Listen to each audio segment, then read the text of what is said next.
आज की वीडियो में आपको क्वेश्चन नंबर 7 और 8 बताया जाएगा। इसके पहले की वीडियो में आपको क्वेश्चन नंबर 6 तक सॉल्व करवाया जा चुका है। तो हम चलते हैं क्वेश्चन नंबर 7 पर। क्वेश्चन नंबर 7 हमें दिया हुआ है, स्थिर वैद्युत क्षेत्र रेखा एक संतत वक्र होती है, अर्थात कोई क्षेत्र रेखा एकाएक नहीं टूट सकती, क्यों? तो इसके आंसर के लिए सबसे पहले आपको जानना ये जरूरी है कि वैद्युत बल किसी परीक्षण आवेश पर लगने वाले बल के परिमाण तथा उसकी दिशा को प्रदर्शित करती है।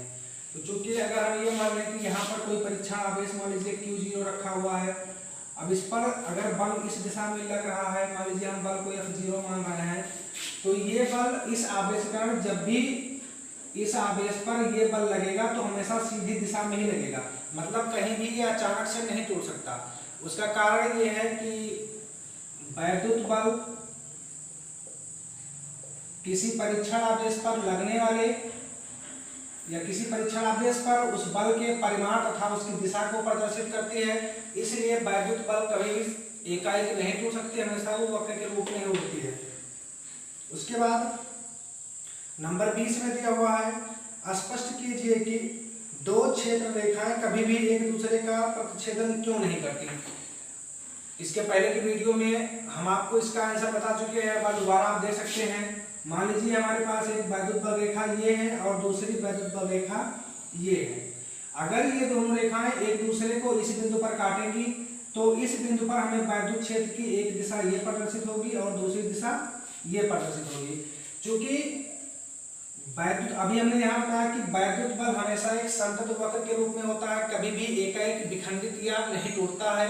तो जब विखंडन की घटना नहीं होगी अर्थात वैद्युत बल की केवल एक ही दिशा होगी, और अगर दो वैद्युत बल एक दूसरे को वैद्युत बल रेखाएं एक दूसरे को काटेंगी तो जिस कटान बिंदु पर वो दोनों एक दूसरे को काटेंगी उस बिंदु पर वैद्युत बल की दो रेखाएं यहाँ आप देख सकते हैं, पहली दिशा ये और दूसरी दिशा ये, दो रेखाएं प्रदर्शित होंगी जो असंभव है, इसीलिए वैद्युत बल रेखाएं कभी भी एक दूसरे को नहीं काटती हैं। उसके बाद हम चलते हैं क्वेश्चन नंबर 8 पर। इसमें हमें दिया है दो बिंदु आवेश QA बराबर 3 माइक्रोकूलम, यहाँ हमने लिख रखा है, तथा QB बराबर -3 माइक्रोकूलम। निर्वात में एक दूसरे से 20 सेंटीमीटर की दूरी, तो 20 की दूरी हमने R माना है और R बराबर हमने लिखा 20 सेंटीमीटर की दूरी पर स्थित है। नंबर ए हमें दिया हुआ है, दोनों आवेशों को मिलाने वाली रेखा AB के मध्य बिंदु O पर वैद्युत क्षेत्र कितना है। तो चलिए इसके लिए सबसे पहले हमें चित्र बनाना होगा। तो अगर हम चित्र बनाएं, हम मानते हैं यहाँ वैद्युत क्षेत्र में ये कोई बिंदु हमारे पास A है और ये है बिंदु B। इसका मध्य बिंदु यहाँ पर हम O मान ले रहे हैं। हमें बिंदु A पर आवेश दिया हुआ है 3 माइक्रोकूलम और बिंदु B पर आवेश हमें दिया हुआ है -3 माइक्रोकूलम, और इन दोनों के बीच की दूरी हमको 20 सेंटीमीटर दी हुई है। अगर ये पूरी दूरी 20 सेंटीमीटर तो मध्य बिंदु से ये दूरी हमारी 10 सेंटीमीटर की हो जाएगी और ये दूरी भी हमारी 10 सेंटीमीटर की हो जाएगी।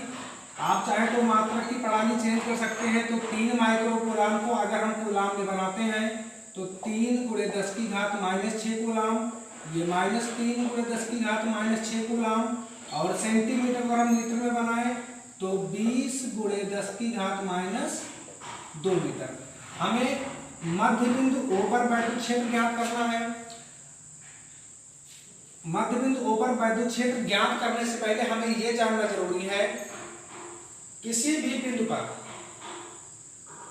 या अगर हम बिंदु O पर वैद्युत क्षेत्र निकालें तो उसके लिए हमारे पास एक आवेश यहाँ QA है और दूसरा आवेश QB है।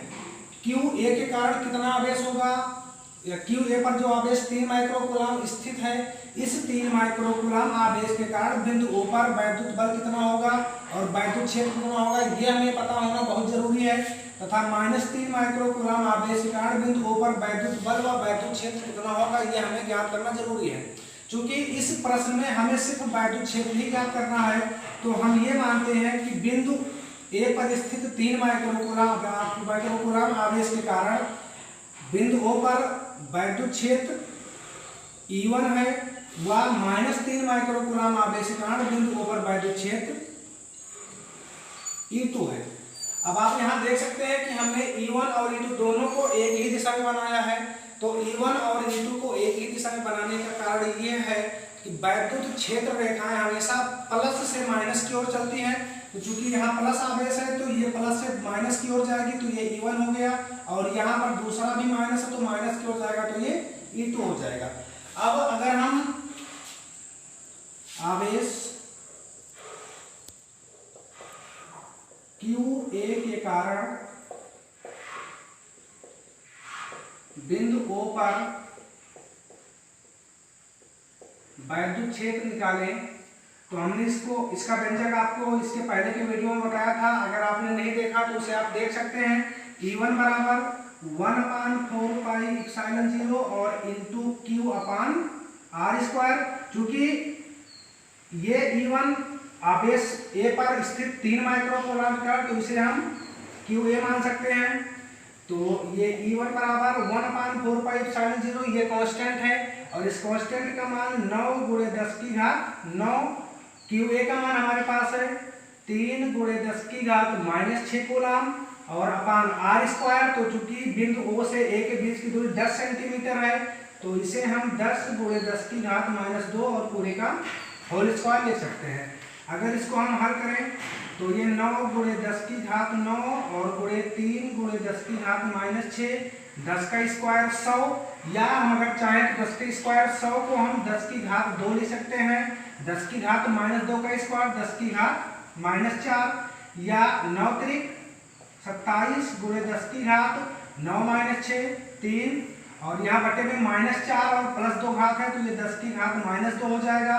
अगर हम इसे ऊपर लेकर के जाएं तो ये हो जाएगा E1 बराबर 27 × 10⁻3, और जब ऊपर जाएगा तो घात का चिन्ह बदल जाएगा, तो माइनस है तो ये 10⁻2 प्लस हो जाएगा, अर्थात 27 × 10⁵ या 2.7 × 10⁶ न्यूटन प्रति कूलम। ये E1 आवेश हमारा बिंदु A पर स्थित 3 माइक्रोकूलम आवेशकांड बिंदु O पर वैद्युत क्षेत्र की तीव्रता है। चूंकि अभी हमें केवल एक ही निकाला नहीं, और हमको बिंदु B पर स्थित -3 माइक्रोकूलम आवेश के कारण भी बिंदु O पर हमें वैद्युत क्षेत्र की तीव्रता ज्ञात करनी है। लेकिन आप देख सकते हैं यहाँ भी 3 माइक्रोकूलम है, यहाँ -3 माइक्रोकूलम है। चूंकि वैद्युत क्षेत्र की तीव्रता ज्ञात करते समय हमें चिन्ह से कोई मतलब नहीं होता, अर्थात चाहे ये प्लस में हो या ये माइनस में हो, या ये प्लस में हो या माइनस में, उससे हमें कोई दिक्कत नहीं है। तो चूंकि दोनों पर आवेश समान है, 3 माइक्रोकूलम है, केवल चिन्ह का परिवर्तन है, और दोनों के बीच की दूरी भी 10 सेंटीमीटर ही है, अर्थात ना तो R के मान में कोई परिवर्तन आएगा और ना ही हमें न्यूमेरिकल लगाते समय Q के मान में कोई परिवर्तन आएगा। तो जब Q और R के मान में कोई परिवर्तन नहीं आएगा तो E2 का मान भी इतना ही आएगा। तो हम यहाँ देख सकते हैं कि इसी प्रकार E2 बराबर 2.7 × 10⁶ न्यूटन प्रति कूलम। अब हमें बिंदु O पर वैद्युत क्षेत्र की तीव्रता ज्ञात करनी है। तो चूंकि हम देख सकते हैं कि दोनों वैद्युत क्षेत्र अर्थात E1 व E2 दोनों एक ही रेखा में व बराबर दिशा में है, एक ही रेखा में व एक ही दिशा में है। तो चूंकि जब वैद्युत क्षेत्र रेखाएं एक ही दिशा में होती हैं तो उनका परिणामी उनके योगफल के बराबर होता है, अर्थात या तब बिंदु O पर वैद्युत क्षेत्र की तीव्रता E बराबर E1 प्लस E2। तो E1 का मान 2.7 × 10⁶ और E2 का मान 2.7 × 10⁶। हम चाहे तो यहाँ से 2.7 × 10⁶ अगर हम काम दोनों एक ही चीजें हैं, तो 2.7 प्लस 2.7 5.4 × 10⁶ न्यूटन प्रति कूलम। ये 5.4 × 10⁶ न्यूटन प्रति कूलम हमारा बिंदु O पर वैद्युत क्षेत्र की तीव्रता होगी। उसके बाद हमको नेक्स्ट क्वेश्चन बी दिया हुआ है। क्वेश्चन बी में हमसे कहा गया है यदि 1.5 गुणे 10 की घात -9 कूलम परिमाण का कोई ऋणात्मक आवेश इस बिंदु पर रखा जाए, इस बिंदु मतलब बिंदु O पर रखा जाए, तो चलिए हम मानते हैं बिंदु O पर आवेश स्थित है 1.5 गुणे 10 की घात -9 कूलम।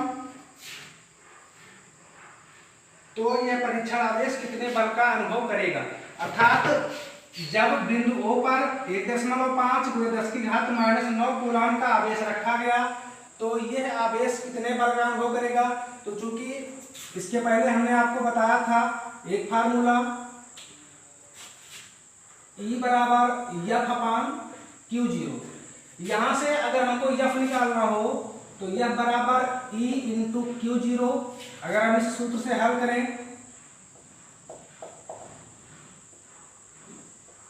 E इंटू, चूंकि Q0 को हम Q मान ले रहे हैं क्योंकि आवेश हमारा बिंदु O पर ही स्थित है, तो हमारे पास E का मान 5.4 गुणे 10 की घात 6 और QO का मान है 1.5 गुणे 10 की घात -9। या इसे हल करें तो 15 चौका 60, 88 6, 15 पचे 75 और 6 81, 1 और 1 2 अंक पर दशमलव और गुणे 10 की घात -9 और +6 -3 या 8.1 गुणे 10 की घात -3 न्यूटन। ये और ये आपका आंसर है। अगर आपको इस प्रश्न में कोई भी दिक्कत हो तो आप नीचे कमेंट बॉक्स में जा करके उसे आप लिख सकते हैं, आपकी वो समस्या दूर की जाएगी। धन्यवाद।